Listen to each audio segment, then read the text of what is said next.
بسم اللہ الرحمن الرحیم۔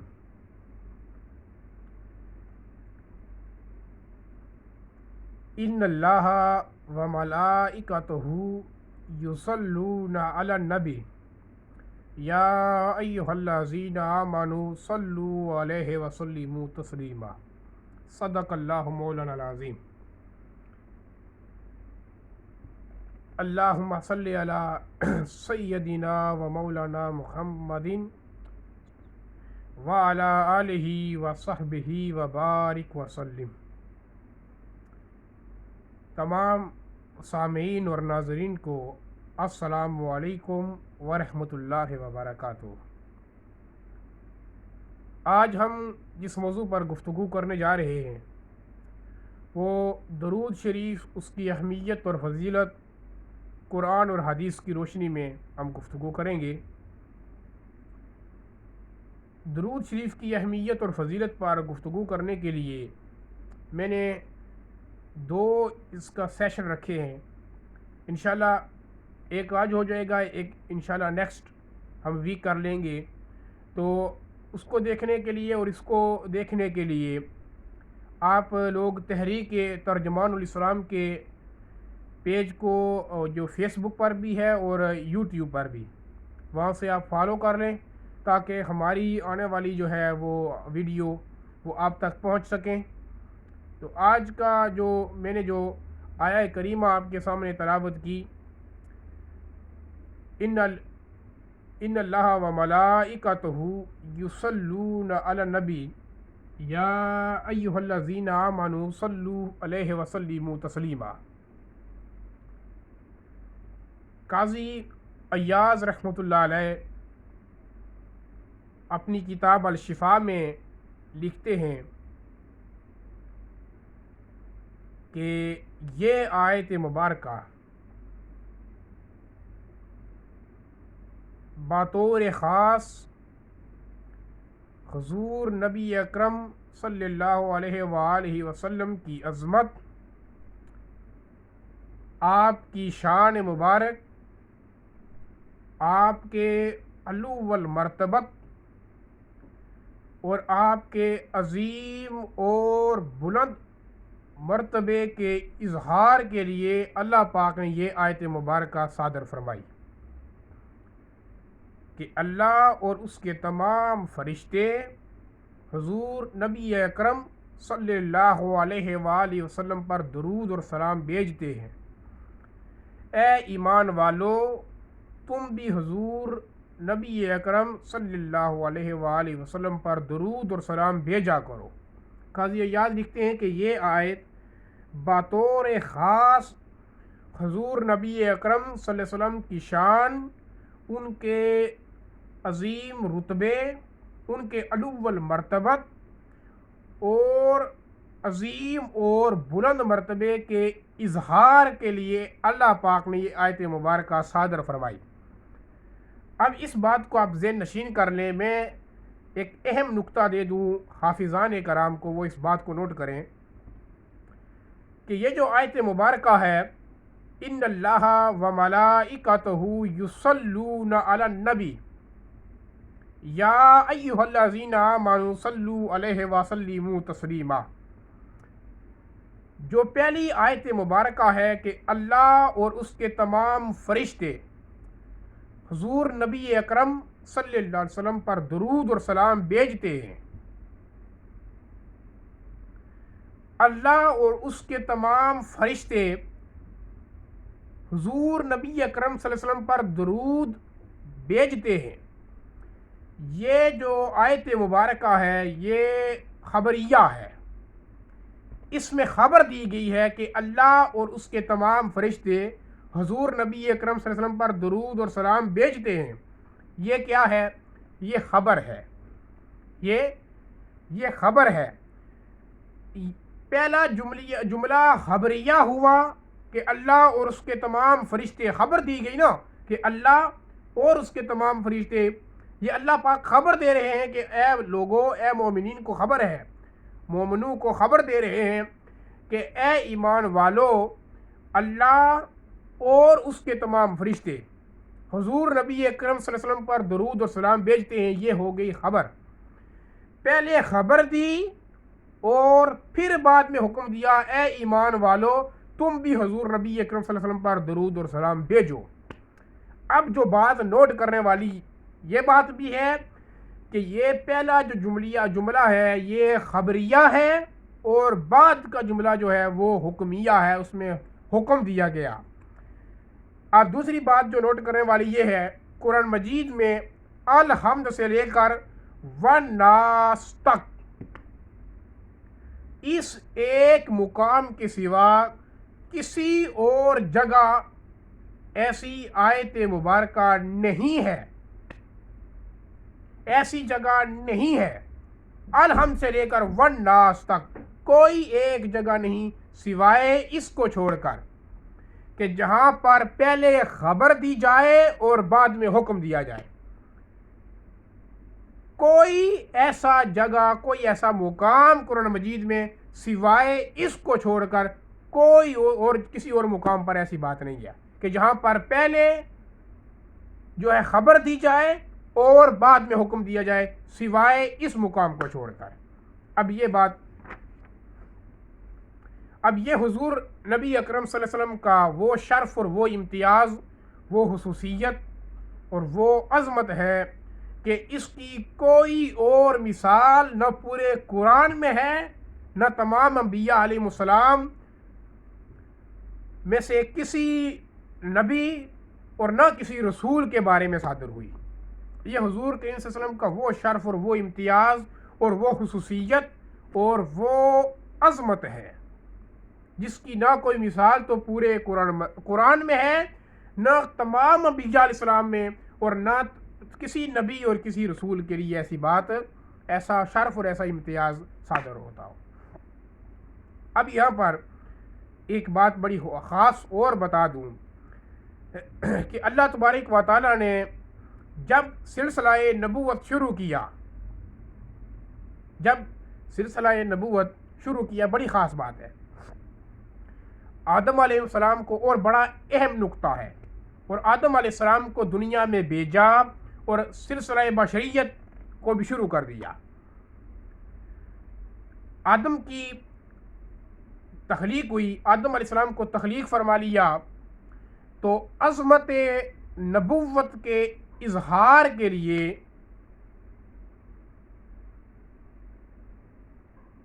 اللہ پاک نے ایک حکم دیا فرشتوں کو۔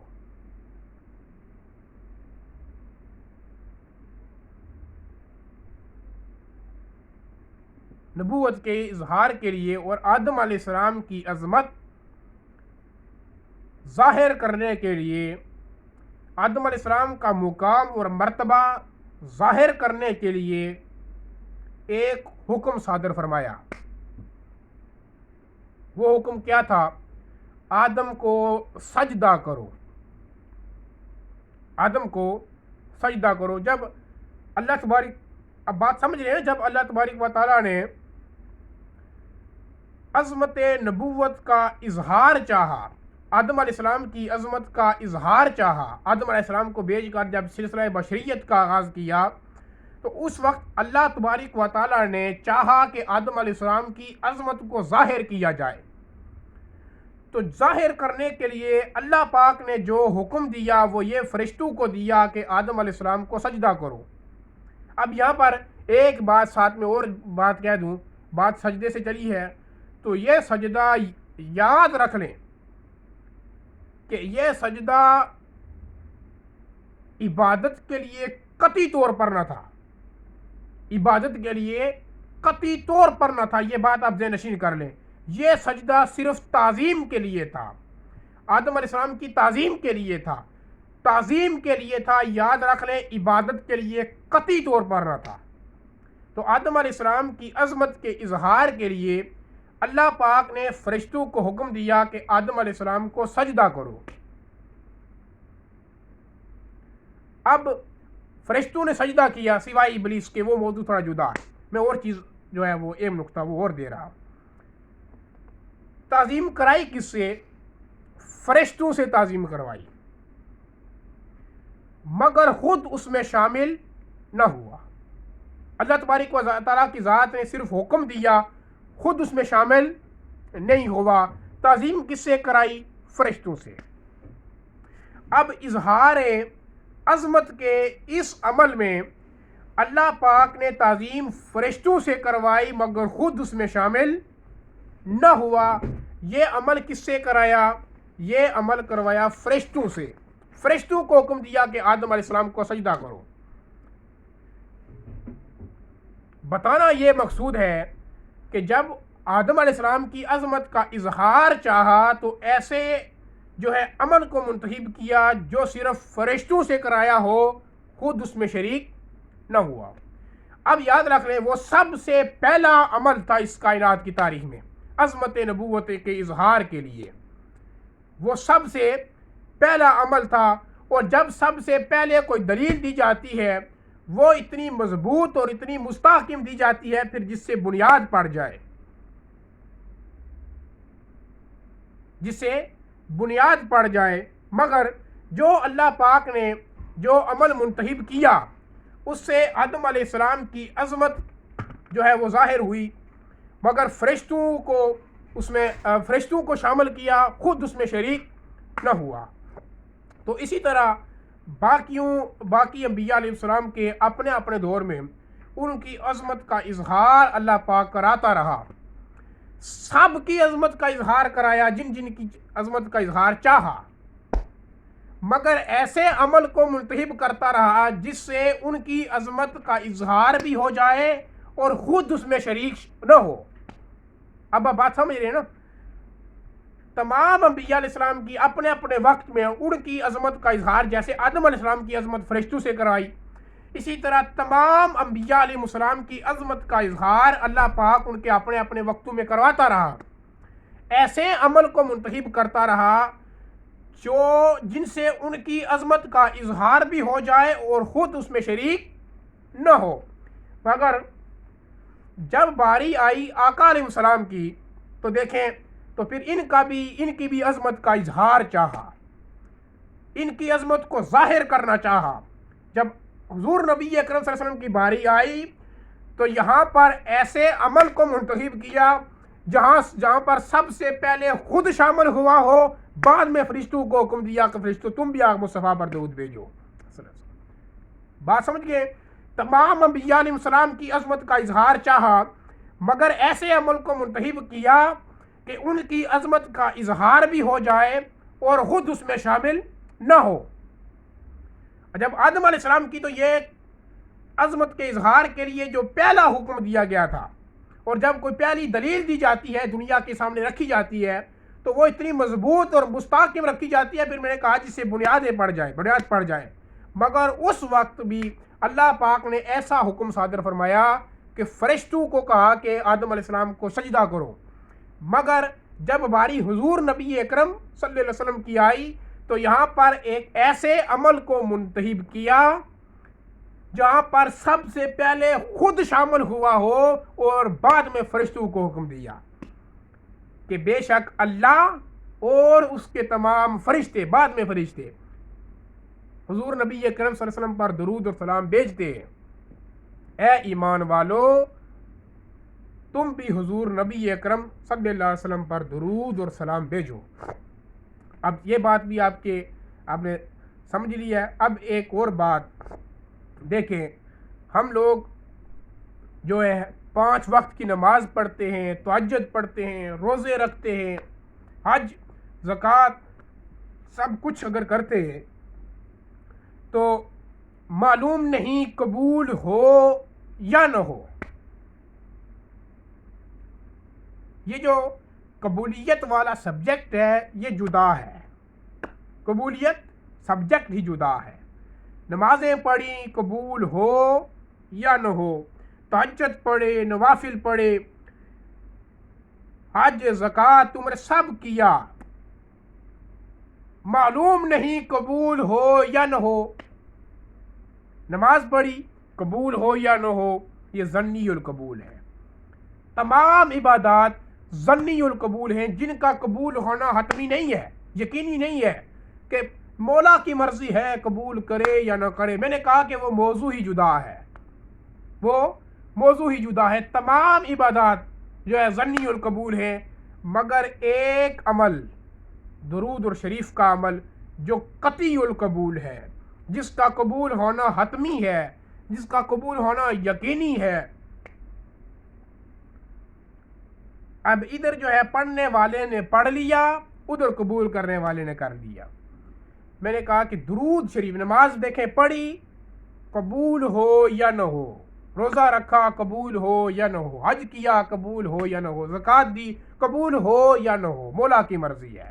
مگر ایک عمل ایسا ہے, تمام عبادات ظنی القبول, مگر ایک عمل ایسا ہے جو قطعی القبول ہے, جس کا قبول ہونا حتمی ہے, یقینی ہے, وہ پرفیکٹ ہے کہ قبول ہوگا.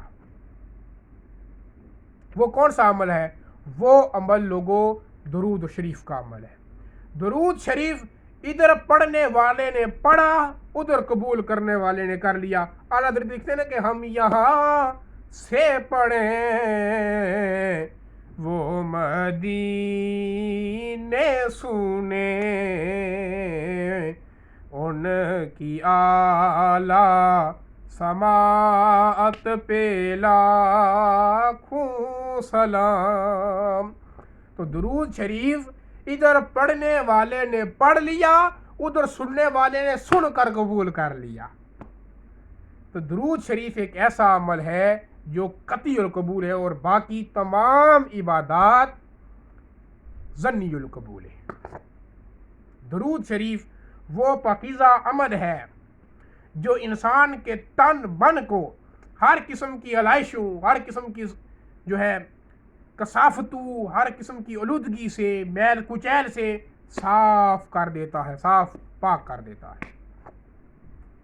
حضرت ابو ہریرہ رضی اللہ تعالیٰ عنہ سے مروی ہے, حضور نبی اکرم صلی اللہ علیہ وسلم نے فرمایا کہ جس نے مجھ پر ایک مرتبہ درود بھیجا, اللہ پاک اس پر 10 مرتبہ رحمت نازل فرماتا ہے. یہ مسلم شریف سے ہی, مسلم کی حدیث ہے, کتاب الصلاۃ علی النبی بعد التشہد, جز نمبر 1 صفحہ نمبر 306 پر, کہ جس نے حضور نبی صلی اللہ علیہ وسلم نے فرمایا جس نے مجھ پر ایک مرتبہ درود بھیجا, اللہ پاک اس پر 10 مرتبہ رحمت نازل فرماتا ہے. پھر ایک حدیث یہاں پر میں کوٹ کرنا چاہتا ہوں, ابھی میرے ذہن میں نہیں آ رہی, اس کی تھوڑا وہ اس طریقے سے ہے, اس کا مفہوم بیان کر دیتا ہوں کہ جس نے حضور نبی اکرم صلی اللہ علیہ وسلم پر ایک مرتبہ درود بھیجا, اس کے 10 گناہ معاف ہو جاتے ہیں, اس کے درجے میں, اس کے جو ہے حساب اور کتاب میں 10 نیکیاں لکھ دی جاتی ہے, 10 درجے اس کا جو ہے بلند ہو جاتے ہیں, 10 درجات اس کے بلند ہو جاتے ہیں, 10 نیکیاں اس کی جو ہے وہ برائیاں وہ ختم ہو جاتی ہیں.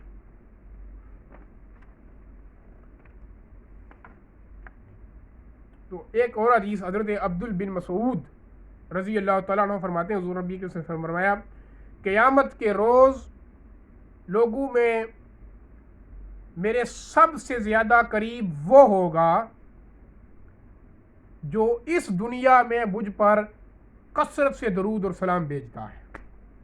آقا علیہ السلام نے فرمایا کہ جو شخص چاہتا ہے کہ قیامت کے روز میرے سب سے قریب ہو, وہ سن لے کہ اس دنیا میں مجھ پر کثرت کے ساتھ درود اور سلام بھیجنا شروع کر دے. حضور نے فرمایا کہ قیامت کے روز وہ آدمی, وہ شخص سب سے میرے قریب ہوگا. یہ ترمذی شریف کی حدیث بیان کر رہا ہوں, جو اس دنیا میں سب سے زیادہ مجھ پر درود اور سلام بھیجے گا. اور آقا علیہ السلام نے فرمایا لوگوں سن لو, جب تم مجھ پر درود بھیجتے ہو تو انتہائی احسن انداز میں, خوبصورتی کے ساتھ, پورے اداب اور کمال کے ساتھ, پوری جستجو کے ساتھ, طلب کے ساتھ مجھ پر درود بھیجو, کیونکہ تم نہیں جانتے کہ تمہارا درود براہ راست میری بارگاہ میں پیش ہوتا ہے. کنز الایمان جلد نمبر 1 صفحہ نمبر 497 پر, فَإِنَّكُمْ تَدْرُونَ لَعَلَّ ذَلِكَ لِيَعْرُضَ عَلَيَّ. اور یہاں پر ایک بڑی ایمان افروز بات کہہ دوں, حضور نے فرمایا نا کہ لوگوں تم جب مجھ پر درود بھیجتے ہو تو انتہائی اداب اور کمال کے ساتھ بھیجا کرو, کیونکہ تم نہیں جانتے کہ تمہارا درود براہ راست میری بارگاہ میں پیش ہوتا ہے۔ اب یہاں پر ایک اور بات، مجموع الزوائد جلد نمبر 10 صفحہ نمبر 163 پر لکھتے ہیں کہ پیش بھی اس طرح ہوتا ہے، پیش بھی اس طرح ہوتا ہے کہ جب پیش کرنے والا فرشتہ حضور کی بارگاہ میں حاضر ہوتا ہے تو فرماتا ہے حضور آپ کے فلاں امتی نے جس کا فلاں نام ہے، جس کے والد کا فلاں نام ہے، اس کے قبیلہ یہ ہے، اس کی برادری یہ ہے، اس کا پورا عطا پتہ بتا کر حضور آپ کا جو وہ امتی جس کا نام یہ، جو وہاں سے ہے، جس کا قبیلہ یہ ہے، جس کے والد کا نام یہ ہے، اس نے آپ کی بارگاہ میں درود اور سلام بھیجا ہے۔ ہائے ہائے، اندازہ کر لیں کہ جب درود جو ہے پیش کرنے والا فرشتہ حضور کی بارگاہ میں پیش کرتا ہے تو فرماتا ہے پورا آتا پتہ دیتا ہے فرشتہ پہلے، پھر کہتا ہے حضور آپ کی بارگاہ نے اس نے درود اور سلام بھیجا ہے۔ تو لوگوں جب بھی درود اور سلام بھیجو تمہارا درود براہ راست آقا علیہ السلام کی بارگاہ میں پیش ہوتا ہے، تو پورے اداب اور کمال کے ساتھ باوضو ہو کے، پورے اداب اور کمال جستجو کے ساتھ، تڑپ کے ساتھ، عشق کی مستی میں گم ہو کر حضور نبی اکرم صلی اللہ علیہ وسلم پر درود اور سلام بھیجا کرو، کیونکہ تمہارا درود حضور کی بارگاہ میں براہ راست پیش ہو رہا ہے۔ آقا علیہ السلام نے فرمایا جب بندہ مجھ پر درود بھیجتا ہے، یہ جو حدیث پیش کر رہا ہوں سنن الکبریٰ کی جلد نمبر 1 صفحہ نمبر 49 سے، یہ حدیث بڑی طویل حدیث ہے کہ جب کوئی بندہ پورے وضو کے ساتھ، اداب اور کمال کے ساتھ، طہارت کے ساتھ جو ہے مجھ پر درود بھیجتا ہے، جب مجھ پر درود بھیجتا ثم لیصلی علیہ فتح لہو ابواب الرحمۃ، جب کوئی شخص مجھ پر درود بھیجتا ہے، جو پیچھے حدیث میں نے کہا نا بڑی لمبی طویل حدیث ہے، طہارت کے ساتھ، وضو کے ساتھ، اداب اور کمال کے ساتھ بھیجتا ہے، فتح لہو ابواب الرحمۃ، اس پر رحمت کے دروازے کھول دیے جاتے ہیں۔ جو کوئی شخص حضور نبی اکرم صلی اللہ علیہ وسلم پر درود اور سلام بھیجتا ہے اس کے لیے رحمت کے دروازے کھل جاتے ہیں، کھول دیے جاتے ہیں رحمت کے دروازے۔ تو جب بھی حضور نبی اکرم صلی اللہ علیہ وسلم، بڑی خاص بات، جو جب بھی درود بھیجیں پورے اداب اور کمال کے ساتھ، پوری جستجوئی کے ساتھ، لگن کے ساتھ بھیجا کریں، کیونکہ ہمارے درود براہ راست آقا علیہ السلام کی بارگاہ میں پیش ہوتے ہیں۔ انشاءاللہ اگلے جو ہے آج یہیں پر اختتام کرتے ہیں۔ نیکسٹ جو ہمارا سیشن ہوگا اس متعلق وہ مزید میں انشاءاللہ کم و بیش 2-3 درجنوں کے حساب سے میں حدیثیں آپ کو انشاءاللہ سناؤں گا، وہ پیش کروں گا، اور مزید اسی حوالے سے جو کتابیں لکھی گئی درود شریف کی جو کرامات ہیں ان کو بھی میں آپ کو بیان کروں گا انشاءاللہ، مزید اور حدیثیں مزید انشاءاللہ اس پر گفتگو ہوگی۔ تو اگلی ویڈیو میں نے کہا کہ دیکھنے کے لیے تحریک ترجمان الاسلام کے پیج کو وہ فالو کر لیں، ہمارا یوٹیوب پر بھی ہے، فیس بک پر بھی ہے۔ انشاءاللہ اگلی ویڈیو بھی ہماری اسی کا دوسرا سیشن درود شریف کی اہمیت پر، مزید مختلف احادیثیں جو کتابیں لکھی گئی درود شریف کی جو فضیلت پر، درود شریف کی جو کرامات پر، درود شریف کی کرامات کیا ہیں، تو انشاءاللہ ہم ان پر گفتگو کریں گے۔ وما علینا الا البلاغ المبین۔